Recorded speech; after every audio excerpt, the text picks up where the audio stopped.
제 나이 30, 저와 동갑인 남자친구와 2년을 연애했고 양가 부모님께 결혼 허락받고 상견례까지는 끝이 난 상황이었습니다. 결혼 준비는 시작을 했지만 날짜는 아직 잡지 않았어요. 대신 웨딩 플래너 구해서 기본적인 건 다 알아본 상황이고요. 서로 경제적으로 여유가 있는 편은 아니지만 그래도 할 건 다 한다고 약혼식에 약혼 반지까지 받은 상황이었습니다. 나이도 같고 서로 사회생활 시작한 기간도 비슷해요.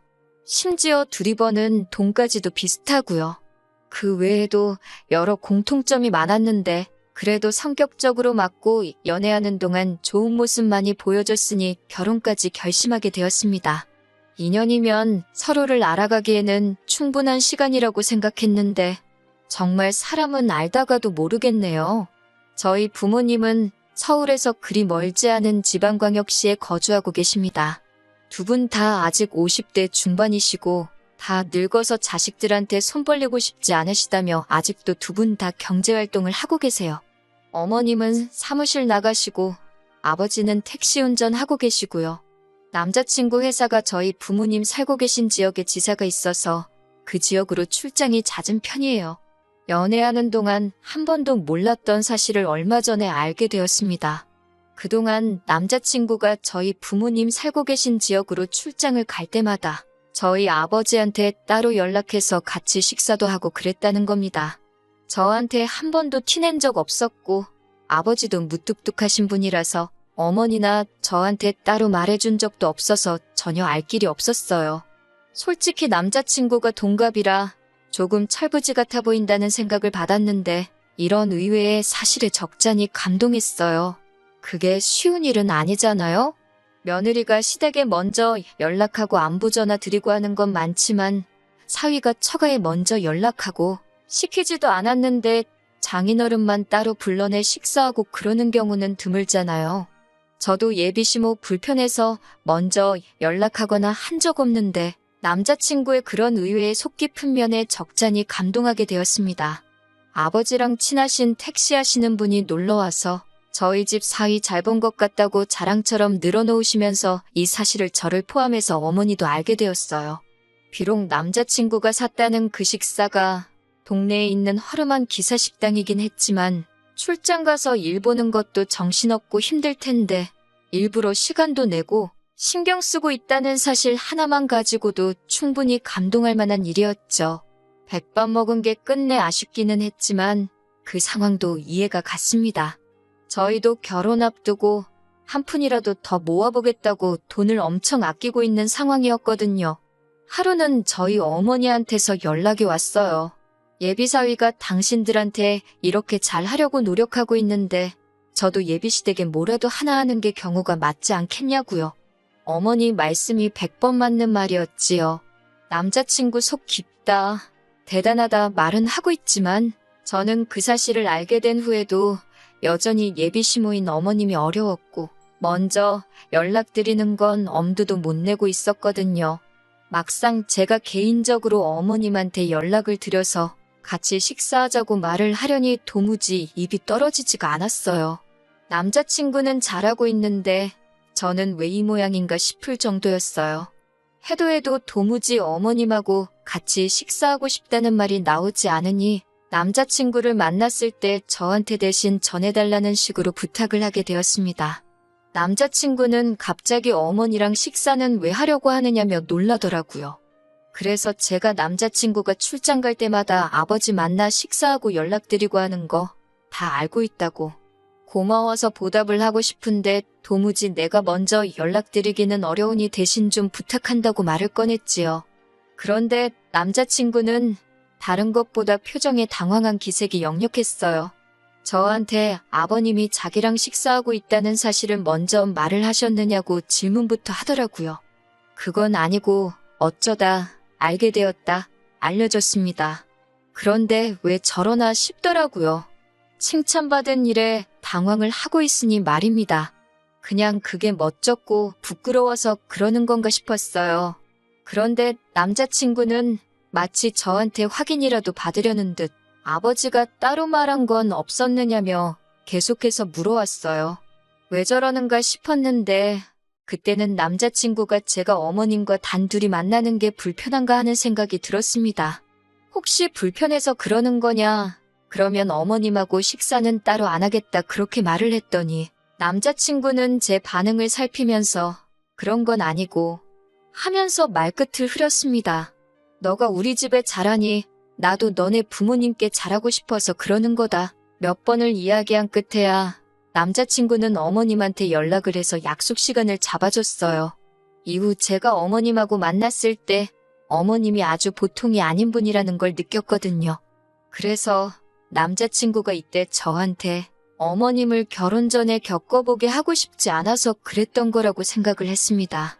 그리고 솔직히 그때까지도 남자친구가 단지 어머님을 저 혼자 만나는 걸 불편해했던 사실이 이후 제가 어머님하고 만나서 어머님이 제게 보여준 모습 때문에 그랬던 거라고 생각을 했었어요. 아직 예비 시모인 어머님을 제대로 겪어본 적은 없었거든요. 어머님하고 식사한 날에 이게 맞나 하는 생각까지 들 정도로 그 자리는 저한테 조금 충격적으로 다가왔습니다. 식사를 하기로 한 날에 어머님과 만나기로 한 강남역 근처에 있는 카페로 갔어요. 시간 약속 잘 지키는 사람이란 걸 보여드리기 위해 약속 시간보다 20분 먼저 장소에 도착했거든요. 그런데 어머님은 약속 장소에 1시간이 지나서야 도착을 했습니다. 둘이서 만나는 걸로 알고 있었는데 저한테는 사전에 말도 없이 예비 신우들을 데리고 오셨습니다.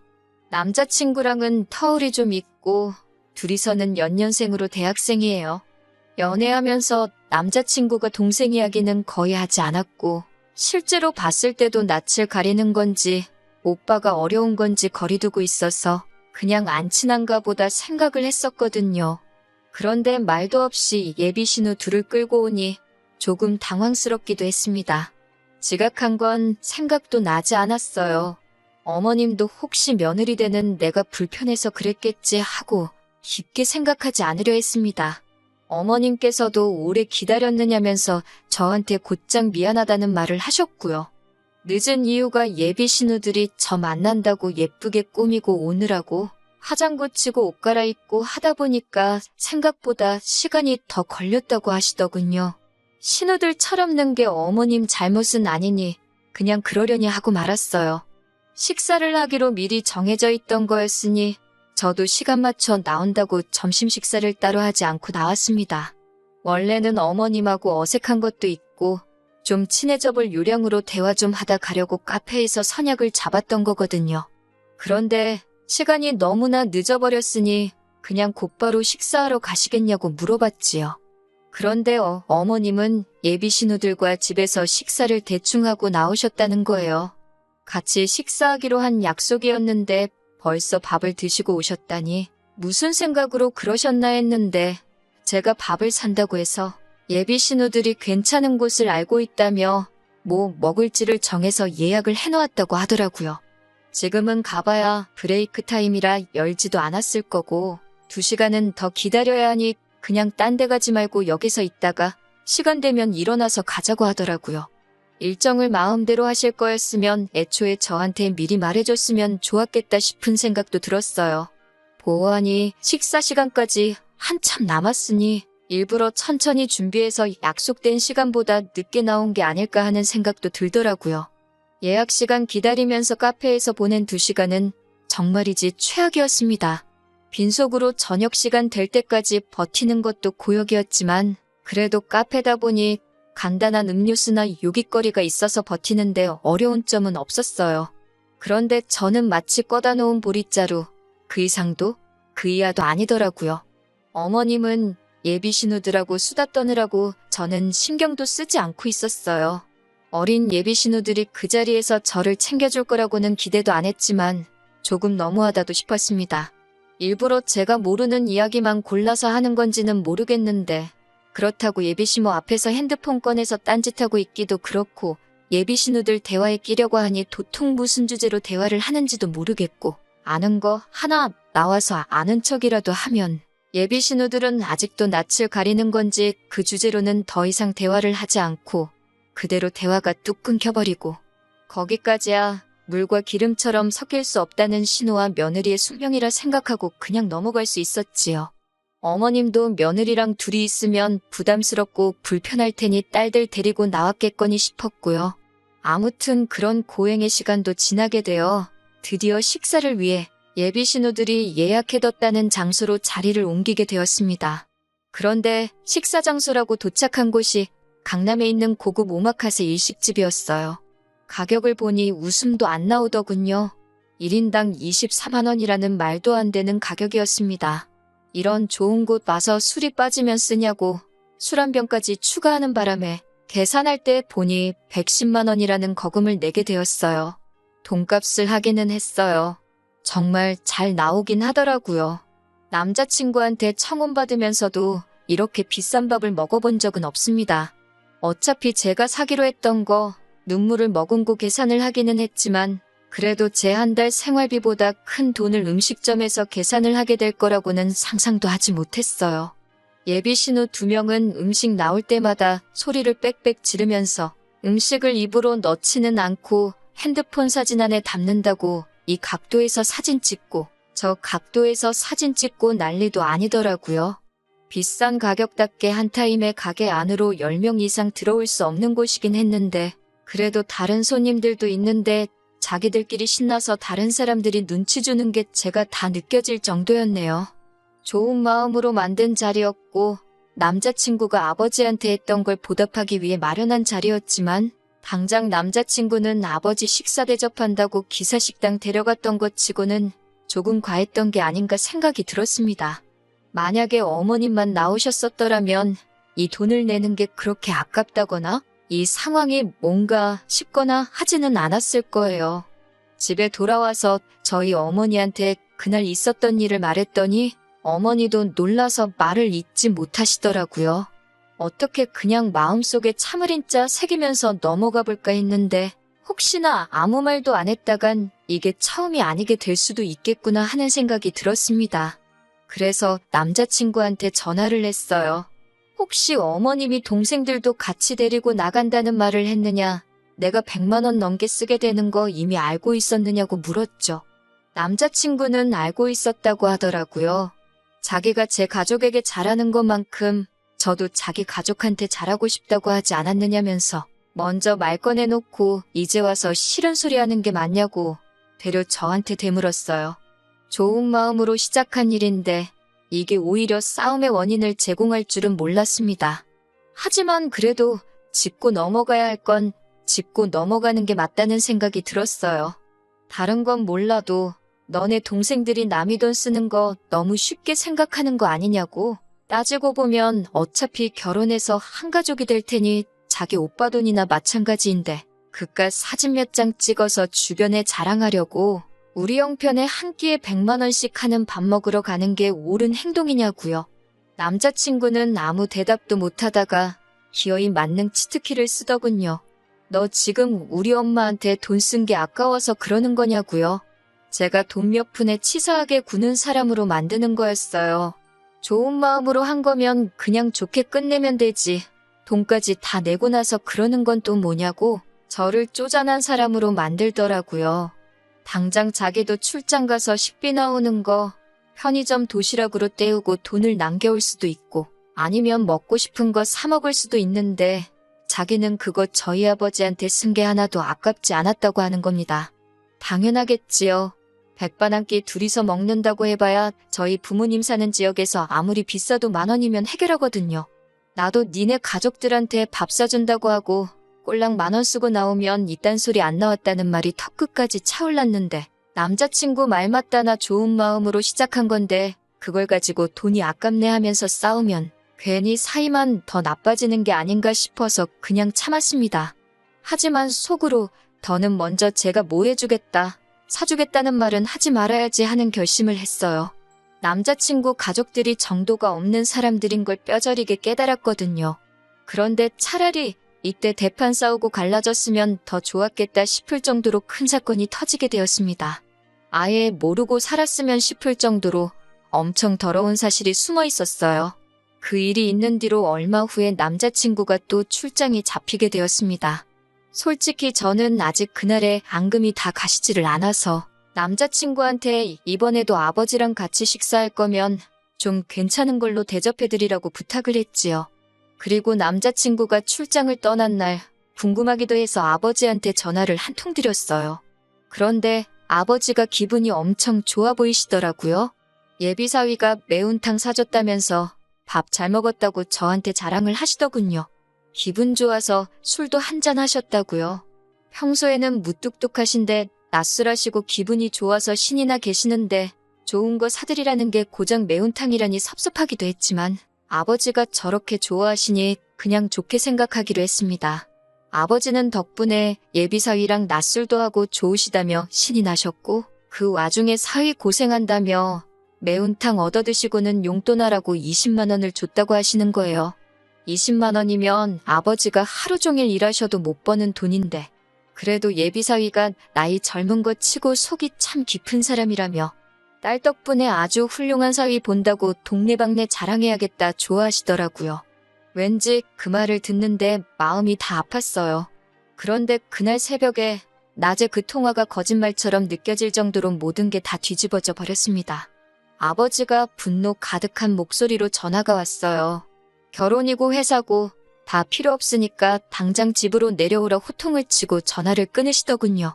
보통은 저렇게까지 화를 내시는 일이 거의 없어요.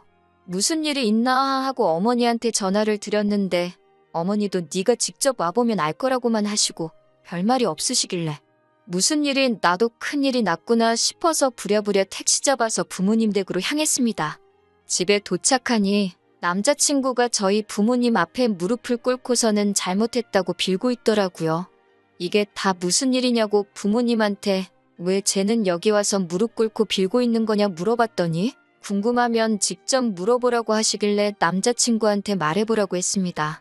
입이 10개가 있어도 모자란지 제 질문에 대답은 못하고 죄송하다, 미안하다, 사과만 연신하고 있더라고요. 결국 어머니께서 이게 무슨 상황인지 다 설명해 주시는데 어머니 설명 다 듣고 나서 그 길로 남자친구 머리채를 낚아채서 죄다 뜯어버리고 바닥에 패대기 쳐버렸습니다.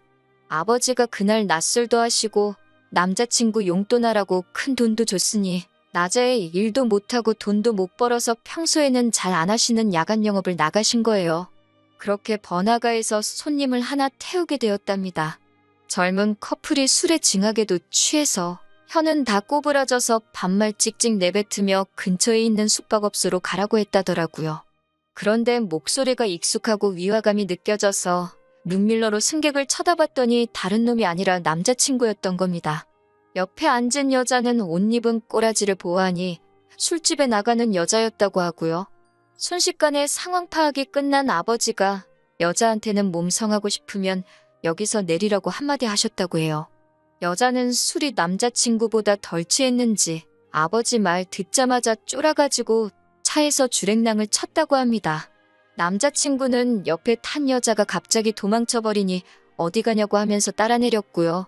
아버지도 그런 남자친구 쫓아가 바로 멱살을 잡았고 남자친구는 인사불성이 되어서 아버지도 못 알아보고 고래고래 소리를 지르다가 상황을 눈치채게 돼버린 거지요. 그 길로 아버지한테 멱살 잡혀서 끌려와 살려달라고 빌고 있는 상황이었어요. 그 와중에 더 믿을 수 없는 사실을 전해 듣게 되었네요. 그동안 남자친구가 아버지랑 점심 식사하면서 대놓고 용돈을 요구했다고 하는 겁니다. 결혼 준비하는데 돈을 아끼다 보니 저 맛있는 거 하나 제대로 못 사준다면서 아버지한테 용돈을 달라고 했대요. 아버지는 그동안 예비사위한테 5천 원도 안 하는 백반 한 끼 얻어먹고 적게는 5만 원에서 많게는 10만 원씩 저랑 엄마 몰래 예비사위한테 뜯기고 있었던 거예요. 남자친구는 아버지한테 받은 그 돈을 가지고 출장 끝나고 같이 출장 나온 직장 동료랑 해서 술집 가서 여자 부르고 유흥하는데 홀랑 탕진해버리고 그랬던 거고요. 모르긴 몰라도 그러는 와중에 지 돈도 홀랑 써버렸겠지요. 아버지는 그 와중에도 남자친구가 아버지한테 용돈 받은 거 체면 운운하면서 비밀로 좀 해달라고 했던 남자친구 부탁에 비밀 지켜주시며 끝까지 아무 말도 안 하고 계셨던 거였고 이렇게 뒤통수를 세게 맞았던 것이었죠.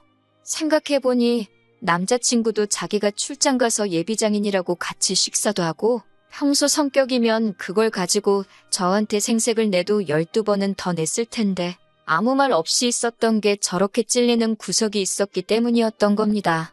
그러니까 처음에 제가 고맙다고 아버지한테 먼저 연락도 하고 같이 식사도 하는 것 참 속 깊은 사람이다 했을 때도 저한테 뭐라도 알아내려는 듯 꼬치꼬치 캐물은 게 제가 어디까지 알고 있나. 아버지한테 용돈 뜯어내고 있는 것도 알고 있나 떠보려고 그랬던 거라는 생각이 들더라고요.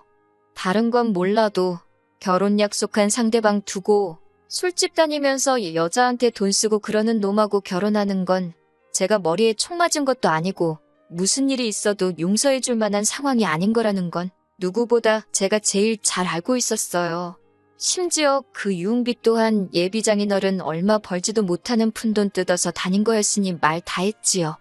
그런데 무엇보다 지 가족만 소중한 이기적인 지 엄마랑 개념도 없고 염치도 밥 말아먹은 저 자식 동생들에게 100만 원이나 써버린 저한테 내 가족한테 돈 쓰는 게 아깝냐고 따져묻던 개꼬라지가 생각이 나서 참을 수가 없더라고요. 여태껏 아버지한테 받아간 돈부터 포함해서 네 여동생들인 나한테 빌부터 뜯어먹은 돈까지 다 뱉어내라고 했습니다. 결혼은 당연히 물 건너갔다고 말했고요. 그나마 네 엄마가 먹은 건 우리 아버지 여태 백반값 계산해준 게 기특해서 그걸로 봐주겠다고 했죠.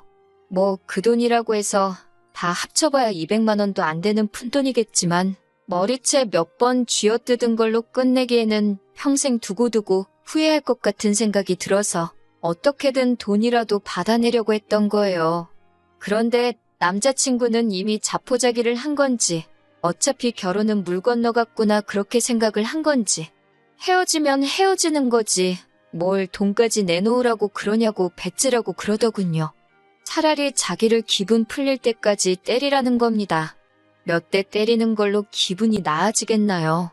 아버지가 어디 한번 맞아보라고 어디서 골프채를 들고 나오셨는데 그런 걸로 사람 때렸다간 죽겠다 싶어서 어머니랑 아버지 말린다고 아주 혼났습니다. 그렇게 파혼을 하게 되었네요. 남자가 사회생활 하다 보면 그런 일 할 수도 있다고 무마해주기엔 사건이 사건이다 보니 뭐 더 생각할 것도 없다 싶어서 파혼을 했지요. 더 연락도 하기 싫어서 돈 받아내는 것도 생각도 안 하고 있었습니다. 그런데 저희 아버지 앞으로 고소장이 날라왔더군요. 남자친구였어요. 저희 아버지를 폭행으로 고소한다고. 한번 진흙탕 싸움으로 가자고 끝까지 구질구질하게 나오더라고요. 잘못은 남자친구가 하긴 했지만 저도 머리채 쥐어뜯어 놓은 것도 있고 아버지가 화를 못 참아서 몸싸움이 있던 것도 사실이니까요. 그렇다고 당하고만은 있을 수가 없어서 변호사 선임하려고 찾아갔는데 변호사님이 정황을 듣더니 결혼을 전제로 약혼식까지 다 올린 상황에 남자친구가 저희 가족들을 기망한 거나 마찬가지니 그걸 가지고 고소를 할 수 있다는 소식을 전해주더군요. 그러던 와중에 남자친구가 기분 풀릴 때까지 때리라고 했던 그 발언이 저희 어머니께서 저 도착하고부터 혹시나 남자친구가 정신이 횟가닥 나가서 뭔 짓을 할지 모르니 어머니께서 그 상황을 핸드폰으로 다 녹음을 하고 있었다고 해요. 고소장을 뒤집어 버릴 수 있는 결정적인 증거까지 있는 상황이었으니 결국에는 남자친구가 아버지께 받아간 돈부터 예비 신우들 허세 부린다고 비싼 밥 먹은 그 돈까지 받아낼 생각도 없었는데 그걸 포함해서 위자료까지 뜯어내게 되었네요. 아버지 상해죄로 고소한 것 또한 허위사실을 증명해서 무죄가 되었고 남자친구 괘씸죄로다가 무고죄로 역고소를 할까도 생각해봤는데 변호사님이 하는 말이 긴 싸움이 될 수도 있고 원하는 결과가 나오지 않을 수도 있다고 하시기에 합의금으로 돈 더 뜯어내고 사건은 그냥 넘어갔습니다. 그 과정에서 남자친구는 그나마 다니던 직장에서 잘리게 되었으니 이 정도면 충분했다는 생각도 들었어요. 정말 사람이라는 건 겪어보기 전까지는 어떤 사람인지 알 방법이 없네요. 하지만 결혼을 준비하는 과정에서 이 사람의 본질을 알게 된 게 천만다행이라고 생각합니다.